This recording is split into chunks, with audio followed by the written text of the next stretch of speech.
कुछ समय देखा गया है कि घर में भूत प्रेत आदि का साया ना होते हुए भी हम लोग तांत्रिक के पास जाते हैं। तांत्रिक लोग हमको बता देते हैं कि आपके घर में भूत प्रेत इत्यादि है, तो उससे हम लोग उपाय करने लगते हैं। तरह तरह के व्यवधान आते हैं, तरह तरह का खर्चा हो जाता है।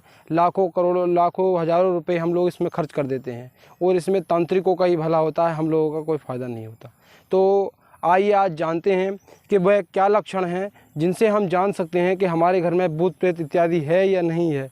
बिना बात के कभी कभी हम लोग करते क्या हैं हमारे घर में ये ना जानते हुए भी कि हमारे घर में भूत प्रेत इत्यादि है या नहीं है, बिना उसके किसी लक्षण को जाने, बिना किसी बात को जाने हम लोग तांत्रिकों के पास जाते हैं। वह अपना पैसा इत्यादि बनाने के लिए, अपने आय अच्छा इनकम करने के लिए आप लोगों के घर में भूत प्रेत आदि होने की संभावना दिखाते हैं।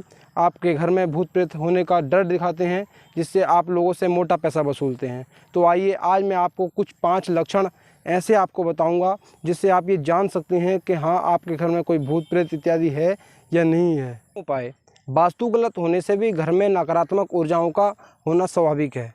घर में अगर वास्तु का प्रभाव उचित नहीं है, यदि कोई घर वास्तु के हिसाब से नहीं बनाया गया है, तो उसमें भी संभावनाएं हो सकती हैं। यदि मान लीजिए आपके कोई रसोई है और रसोई के ही बराबर में ठीक अगर शौचालय इत्यादि बना दिया जाए तो वास्तु दोष होता है। वास्तु दोष होने के कारण आपके घर में तरह तरह के व्यवधान आते हैं, तरह तरह की समस्याएं उत्पन्न होती हैं। इसके लिए आपको किसी उचित वास्तुशास्त्री के अनुसार अपने घर का वास्तु तैयार करके उस घर को बनाना चाहिए। इससे आपकी वास्तु की समस्या दूर हो सकती है और आप जो है अपनी समस्याओं से निदान पा सकते हैं। तो होने का प्रथम लक्षण ये होता है कि जब भी आप अपने घर में अकेले होते हैं तो आपको ये महसूस होता है, अनुभव होता है कि आपके घर में आपके अतिरिक्त कोई और भी है जो आपके ऊपर नज़र रख रहा है, या इसके अतिरिक्त हो सकता है कि आपके सोचे हुए कोई भी कार्य जो आप करने के लिए जाते हैं तो वह अधूरा रह जाता है। लगातार घर में संतान के ख़त्म होना या फिर गत वर्षों में ही लगातार आपके घर में निरंतर मृत्यु का होना आपके घर में भूत प्रेत इत्यादि के होने का भी संभावना बता सकता है। तो आपको ये जानना है कि आपके घर में किस प्रकार से आप उसका उचित निवारण कर सकते हैं। कुछ तांत्रिकों के बारे में भी आपको विशेषकर जान लेना चाहिए कि होता क्या है कि हम लोग किसी भी राह चलते तांत्रिक को पकड़ करके अपने घर में ले आते हैं, उसका उपाय करवाने लगते हैं। ऐसा करने से क्या होता है कि आपके घर में जो भूत प्रेत इत्यादि होते हैं वह और भी प्रभावी हो जाते हैं और भी हावी हो जाते हैं, जिससे वह आपके घर में और ज़्यादा क्रूरता उत्पन्न कर देते हैं। तो इसलिए कभी भी राह चलते तांत्रिक इत्यादि को ना ला करके किसी उचित तांत्रिक को देख करके अपने घर में लेकर के आएँ और उससे ही उचित निवारण करवाएं, अन्यथा आपको और भी हानि पहुंच सकती है।